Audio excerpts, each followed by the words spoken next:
Hey guys, welcome to the Pratidin Current Affairs News discussion of 6th of April 2026 where we are going to discuss the current affairs from the perspective of UPSC as well as APSC. चलिए शुरुआत करते हैं. सबसे पहला important news, Assam story of transformation. बहुत ही important article है. इस article को आप डायरेक्टली इंक्लूड कर सकते हैं सिविल सर्विसेज के सिलेबस के GS paper 2 governance, government policies and interventions, साथ ही साथ जीएस पेपर 3 के economy, infrastructure and internal security के साथ. क्योंकि इस आर्टिकल को बहुत खूबसूरती से सजा के बोला गया है दैट कैसे पास्ट में असम क्या था, अभी असम क्या है और फ्यूचर प्रोस्पेक्ट्स में असम क्या होने वाला है. पास्ट में उतना ज्यादा डेवलपमेंट नहीं होता था, बट आज के समय अगर देख लीजिएगा असम में काफी ज्यादा डेवलपमेंट है और फ्यूचरिस्टिक पर्सपेक्टिव भी. अगर एक नॉर्मल, एक आसमीज इंसान क्या सोचेगा that yes, to see our state growing and competing with the top notch states like Mumbai and Gujarat, right. So वहां पे यही बोला गया दैट इनिशियल फेज में असम में देख लीजिएगा इंसर्जेंसी, इंस्टेबिलिटी, कनेक्टिविटी प्रॉपर था ही नहीं, रोड्स, इंफ्रास्ट्रक्चर्स प्रॉपर्ली नहीं थे, इन्वेस्टमेंट काफी ज्यादा कम था. अच्छा, आप बताइए तो मेनली इन्वेस्टमेंट क्यों कम होता है? क्योंकि इंस्टेबिलिटी के कारण. कोई भी बिजनेसमैन कहीं पर खर्चा क्यों करेगा अगर वहां पे स्टेबिलिटी नहीं है तो. बट समय के साथ साथ गवर्नेंस स्ट्रक्चर में हमें आसाम में चेंज देखने को मिला है, राइट. और चेंज के साथ साथ धीरे धीरे स्टेबिलिटी भी आ रहा है. अच्छा, पहले ये सब नहीं था, आज पर ये सब है, राइट. बट पहले भी तो नेचुरल रिसोर्सेज काफी ज्यादा थे. कल्चरल हेरिटेज के पॉइंट ऑफ व्यू से बहुत रिच रीजन है हमारा आसाम, राइट. ह्यूमन कैपिटल भी देख लीजिएगा काफी स्ट्रांग है. बट वहीं पे बोला गया that despite all this fact initial phases में ज्यादा ग्रोथ नहीं था, राइट. और अभी के समय में धीरे धीरे हमें शिफ्ट देखने को मिल रहा है इस नैरेटिव में. और वो नैरेटिव क्या है? पहले के समय क्या थे? बहुत सारे लिमिटेशंस थे, बट अभी के समय में ग्रोथ पोटेंशियल क्लियरली दिख रहा है. कि डेवलपमेंट्स अगर देख लीजिएगा क्या हुआ है, देखो अर्लियर फेज और प्रेजेंट सिनारियो को यहां पे कंपेयर किया गया है. इनिशियल फेज दैट इज 2000 से 2015 के बीच में देखा गया है 15,000 प्लस हमें डेथ देखने को मिला है. बट प्रेजेंट सिनारियो अगर देख लीजिएगा there is sharp decline in the insurgency related violences. जैसे पीस अकॉर्ड साइन किया गया है with the militant group, right. तो ये क्या है? मतलब इनिशियल फेज में जो मिलिटेंट ग्रुप से डरते थे बिजनेसमैन दैट अरे भाई वहां पर अगर अपना बिजनेस खोला तो ये लोग तो फिर हमारे बिजनेस को प्रॉपर्ली चलने नहीं देंगे. बट अभी क्योंकि गवर्नमेंट क्या कर रही है, इन मिलिटेंट्स को मेन स्ट्रीम में ला रही है. मतलब इनडायरेक्टली क्या मैं बोल सकता हूं दैट असम का लॉ एंड ऑर्डर इंप्रूव हो रहा है. क्या मैं बोल सकता हूं दैट इन्वेस्टर्स को कॉन्फिडेंस मिल रहा है दैट आप आइए एंड इन्वेस्ट इन असम. इसीलिए तो अडानी के इतने इन्वेस्टमेंट्स आप देख रहे हो. इसीलिए तो रिसेंटली आप देखो टाटा ने सेमीकंडक्टर इंडस्ट्री मोरीगांव में सेटअप किया है. So what are these are just the impacts of the government policies. Administrative reforms and governance में अगर देख लीजिएगा, यस, कॉन्सेप्ट ऑफ अंत्योदय लाया गया जिसको of course which was inspired of Deendayal Upadhyay. इनका मीनिंग यही था दैट कैसे हम लोग जो last poor of the poorest persons है ना उनका अपलिफ्टमेंट किया जा सके. और इसके लिए मेजर स्कीम्स लाया जा रहा है जैसे अरुणोदय स्कीम. अरुणोदय स्कीम एक फाइनेंशियल सपोर्ट स्कीम है फॉर वुमेन. वैसे ही है मुख्यमंत्री उद्यमिता अभियान जिसमें वुमेन एंटरप्रेन्योरशिप को भी प्रमोट किया गया है, राइट. यही नहीं, अगर आप देख लीजिएगा एडमिनिस्ट्रेशन में भी बहुत ही ग्रास रूट लेवल में एडमिनिस्ट्रेशन को पेनिट्रेट किया जा रहा है by the formation of co districts. Co district का कॉन्सेप्ट क्या है? ये कहीं ना कहीं एक सिमिलर कॉन्सेप्ट है to the administrative structural unit. जैसे अभी डिस्ट्रिक्ट होता है ना, अब सोचो this is the district, right. अब इस डिस्ट्रिक्ट को क्या किया इन्होंने? 4 डिवीजन में तोड़ दिया, राइट. डिवीजन 1, 2, 3, 4. तो ये बना के को डिस्ट्रिक्ट. अब को डिस्ट्रिक्ट मतलब सोचो पहले डिस्ट्रिक्ट का एडमिनिस्ट्रेशन होता था, अब को डिस्ट्रिक्ट मतलब डिस्ट्रिक्ट का भी फर्दर हायरार्की कर दिया गया है, राइट. जैसे ऑफ कोर्स गुवाहाटी में जालुकबारी, इट इज अ को डिस्ट्रिक्ट, राइट. सो इसके बेनिफिट्स क्या हुए? इसके बेनिफिट्स यही है ओवरऑल दैट सर्विस डिलीवरी जो है वो काफी ज्यादा इंप्रूव हुआ. एक्सेसिबिलिटी, पहले आपको से फॉर एग्जांपल आप इस पॉइंट ऑफ डिस्ट्रिक्ट में रह रहे हो और मेन हेडक्वार्टर है कोई ऑफिस, सरकारी हॉस्पिस यहाँ है, तो आपको काम को छोड़ के यहां पर जाना पड़ता था. बट अभी क्योंकि को डिस्ट्रिक्ट में चेंज हो गया तो यहीं पर आपके घर के सामने वो रीजन हो गया, तो ऑफ कोर्स एक्सेसिबिलिटी भी इंप्रूव हुआ क्या नहीं आपका, राइट। एडमिनिस्ट्रेटिव बर्डन जो क्या पहले डिस्ट्रिक्ट में शेयर किया जाता था, अभी उसमें उसको बढ़ जाएगा into different co district, so administrative भी काफी ज्यादा एफिशिएंसी इंप्रूव हो रहा है, right. Assam as a growth engine, बात बोला जा रहा है दैट असम में अगर देख लीजिएगा हर एक एंगल में डाइवर्सिफिकेशन किया जा रहा है, क्योंकि देखो कोई भी अगर एक बोला जाता है ना that don't put your eggs in the same basket, क्यों? क्योंकि हम लोग को डाइवर्सिफाई करके रखना चाहिए, right.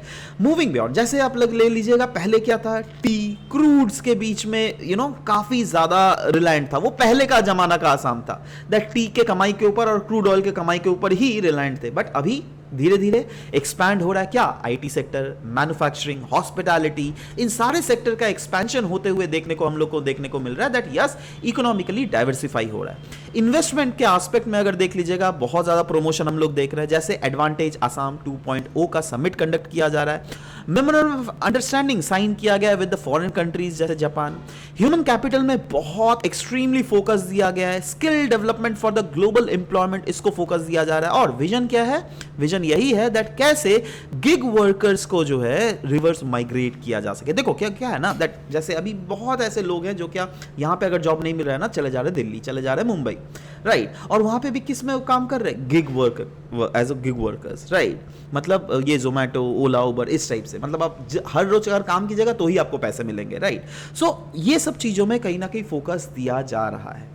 Infrastructure and rural development की अगर बात करें, काफी इंफ्रास्ट्रक्चर एक्सपेंशन हुआ है, आप लोगों को देखने को मिला ही है, रोड से लेकर ब्रिजेस, एयरपोर्ट, क्या क्या नहीं बन रहा है। रिसेंटली आपने पता ही है नया टर्मिनल बना है गुवाहाटी वाला एयरपोर्ट में, राइट।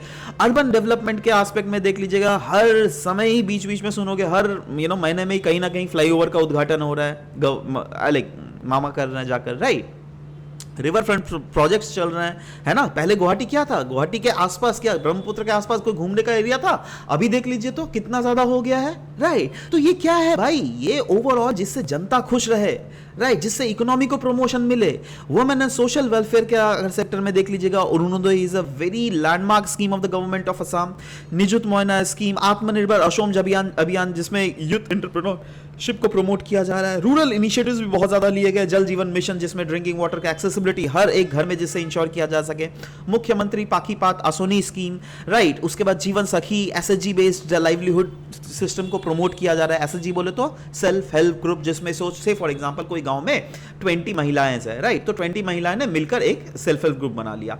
अब इसमें से कोई भी अगर एक पर्टिकुलर महिला को से फॉर एग्जांपल लोन चाहिए, ठीक है, तो वो गवर्नमेंट को पास आराम से जा सकती है और बोल सकती है दैट मुझे लोन चाहिए, और वो लोन उस औरत के नाम पर नहीं दिया जाएगा, उस सेल्फ हेल्प ग्रुप के नाम पर दिया जाएगा। समझ लो, इससे बाई चांस अगर कल को ये लोन ये चुकता ना करे ना, तो बाकी जो इस ग्रुप के जो मेंबर्स हैं 19 मेंबर्स, वो लोग इसके ऊपर पीयर प्रेशर डेवलप करे, अरे भाई लोन दो, क्योंकि अगर आप अभी लोन नहीं चुकता करोगे तो बाद में गवर्नमेंट हमको लोन नहीं देगी, राइट। तो ये सब चीजें कहीं ना कहीं हमें देखने को मिल रहा है, जिससे क्या ओवरऑल अलग अलग स्ट्रक्चर्स में आसाम इंप्रूव हो रहा है। Identity, cultural and indigenous right की अगर बात करें तो लैंड राइट्स देख लीजिएगा, गवर्नमेंट डिस्ट्रीब्यूट कर रही है land patta to tea garden workers, remove किया जा रहा है इलीगल इंक्रोचर्स को from different parts of Assam, right.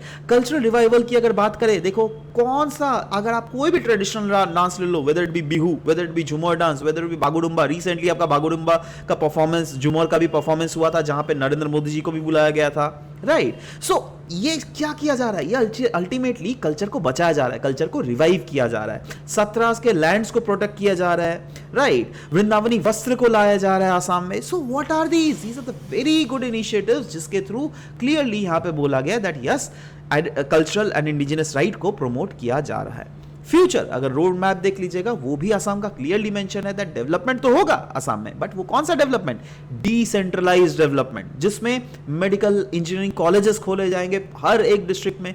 कोई भी डिस्ट्रिक्ट ऐसा नहीं दैट एक डिस्ट्रिक्ट में तो है दूसरे डिस्ट्रिक्ट में नहीं है, no no no no no, हर एक डिस्ट्रिक्ट में खोला जाएगा। ये सब क्रिएट किया जाएगा agricultural hubs, technical hubs, focus दिया जाएगा आर्टिफिशियल इंटेलिजेंस में, दुनिया भी इसी में माइग्रेट कर रही है, डीप टेक्नोलॉजी, सेमीकंडक्टर इंडस्ट्रीज में फोकस दिया जाएगा, और एक बैलेंस्ड अप्रोच रखा जाएगा जहां पे वेलफेयर को तो इंश्योर किया जाएगा ही, बट साथ ही साथ असम को एज एन एस्पिरेशनल इकोनॉमी भी प्रमोट किया जाएगा, right. So whatever we have discussed so far, I hope that this is an amazing article which you have got to know from, like, which we have seen in Assam Tribune. On the basis of this is the question that I am giving you. I hope that you can easily answer the correct option. Please write it in the comment section below. Thank you.